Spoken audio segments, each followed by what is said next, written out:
Blancs, noirs, juifs, musulmans, LGBT, sommes-nous en pleine dictature des identités? Parfaitement, répond Laurent Debreuil dans un essai vif et percutant. Ce phénomène qui sévit dans les universités américaines débarque en France.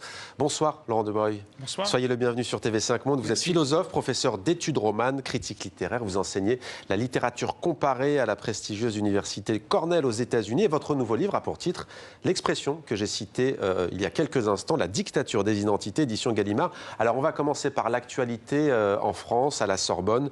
Il y a un spectacle, une pièce de théâtre qui fait polémique, avec la bataille du blackface, si l'on peut dire, contre la tragédie grecque. Une représentation des suppliantes d'Esquile a été empêchée par des manifestants qui protestaient contre l'usage des masques et des maquillages noirs par des acteurs blancs. Pourquoi ça fait polémique ? C'est intéressant parce que la pièce d'Échille, les suppliantes, les personnages principaux, ce sont des Égyptiennes. Et il est dit dans le texte d'ailleurs qu'elles ont la peau sombre. Et traditionnellement, en particulier en France, en Europe, on représentait un peu avec des jeunes filles blondes les personnages qui sont les suppliantes. Là, le metteur en scène a voulu insister sur cette particularité qui est liée au fait que la civilisation grecque est dans une dépendance vis-à-vis des cultures africaines. Et au nom de l'identité noire, on va censurer une pièce qui est une des rares représentations à présenter tout le poids et tout l'héritage africain et égyptien qui circule dans la civilisation grecque. Alors, c'est comme si on revenait en arrière et comme si, au nom de l'identité noire, on en était à réinscrire le mythe de l'Europe grecque et blanche, si on peut dire. On entend de plus en plus parler, d'ailleurs c'est le cas aujourd'hui en France avec cette polémique, d'appropriation culturelle. C'est quoi au juste ça ? L'appropriation culturelle, c'est l'idée que des cultures généralement conçues comme majoritaires, parfois coloniales, vont s'approprier des éléments qui appartiennent à d'autres cultures, généralement minoritaires. Et c'est un phénomène qui existe, historiquement, il n'y a pas beaucoup de doute là-dessus. La question à poser, c'est qu'est-ce qui est le propre d'une culture ? De fait, toutes les œuvres de culture importantes s'approprient quelque chose, ou plutôt se transforment et produisent une altération de ce qui existe déjà. En ce sens, toute culture est une culture d'appropriation, si on peut dire. Alors, dans votre livre, vous décryptez la folie identitaire qui a gagné les États-Unis et précisément les campus universitaires. Quel est au juste ce phénomène ? L'idée de couper la réalité en suite d'identités. Alors, on est plus habitué aux identités de genre, aux identités de sexe, aux identités de race, mais dans la configuration actuelle, il s'agit de quelque chose de différent. C'est-à-dire chaque identité devient séparée des autres, éventuellement avec une intersection, mais ça on peut mettre de côté. Et puis surtout, ces identités prolifèrent. Alors, on peut avoir des identités qui n'ont rien à voir avec celles que je donnais. Par exemple, l'identité de première génération, ça veut dire que les parents n'ont pas fait d'études universitaires. C'est une identité en tant que telle. Et cette identité, elle est solidifiée, si on peut dire. Elle devient une forme de destin.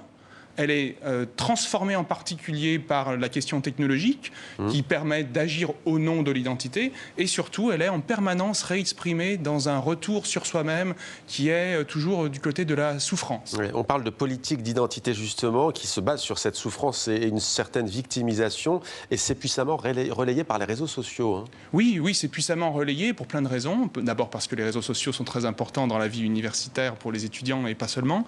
Mais aussi parce que les algorithmes qui aujourd'hui meuvent les logiciels et les sites des réseaux sociaux ont besoin d'éléments plus fixes pour pouvoir nous proposer les bonnes bots ou les bons objets à acheter, et que l'identité vient à point nommé à ce moment-là. Donc on a une sorte de rencontre. C'est dans les années 1970 qu'émerge cette politique, cette notion de politique d'identité. En quoi est-ce vraiment une politique d'identité ? Ça veut dire qu'on va raisonner par catégorie, en fonction de son appartenance, entre guillemets, identitaire, sur des sujets de société, d'actualité. C'est ça la politique d'identité ? C'est ça, mais ça change entre les années 70 et maintenant. Dans les années 1970, il s'agit vraiment de dire qu'il faut partir de la situation particulière pour aller vers une émancipation plus générale, au lieu d'attendre que l'émancipation soit d'en haut et descendre vers le bas. Mais il y a toujours la perspective d'émancipation pour la politique d'identité telle qu'elle est formulée dans les années 70. Aujourd'hui, comme l'identité est d'abord et avant tout réexprimée par la souffrance, en un sens, l'oppression devient partie de l'identité et il devient difficile de se libérer totalement parce que ce serait renoncer à sa propre identité. Alors, il y a notamment un exemple concret dans l'Ohio, au collège Oberlin. Le service de restauration locale sert un banh mi, qui est un plat, un sandwich vietnamien. Et il est plutôt aseptisé, en tout cas pour une étudiante qui a des racines vietnamiennes. Elle est scandalisée et elle engage une campagne médiatique, entre guillemets, pour appropriation culturelle. Vous allez jusqu'à dire qu'on est en plein avènement d'un despotisme démocratique. N'est-ce pas un peu fort pour le coup? Oui, c'est un peu fort. Mais pourquoi dis-je cela? Je parle de despotisme démocratisé parce qu'il ne s'agit pas d'un pouvoir despotique d'une identité sur les autres, même si Trump représente un peu l'envie d'avoir une identité petit blanc qui régnerait sur les autres. Il s'agit plutôt, au nom de l'identité, de multiplier les foyers de contrôle. Et donc, on démocratise un despotisme. Au lieu d'avoir un seul chef, on a des porte-paroles en général. Il y a toujours un porte-parole au nom des identités, des porte-paroles qui sont là pour veiller au grain. Alors, il y a aussi celles et ceux qui préfèrent parler non pas de dictature, mais de triomphe des identités. Vrai ou faux? Aujourd'hui, je crois que c'est un triomphe, puisque aux États-Unis, en tout cas, de l'extrême droite à l'extrême gauche, à peu près tout le monde est d'accord avec la nécessité de passer par la politique de l'identité. Mais pour moi, c'est aussi un signe, si de l'extrême droite à l'extrême gauche on est d'accord, qu'il s'est passé quelque chose de plus dictatorial. Merci beaucoup Laurent Dubreuil, à lire absolument pour mieux comprendre ces questions relatives donc à ce dictat des identités. C'est aux éditions Gallimard, la dictature des identités. Merci beaucoup. Merci à vous.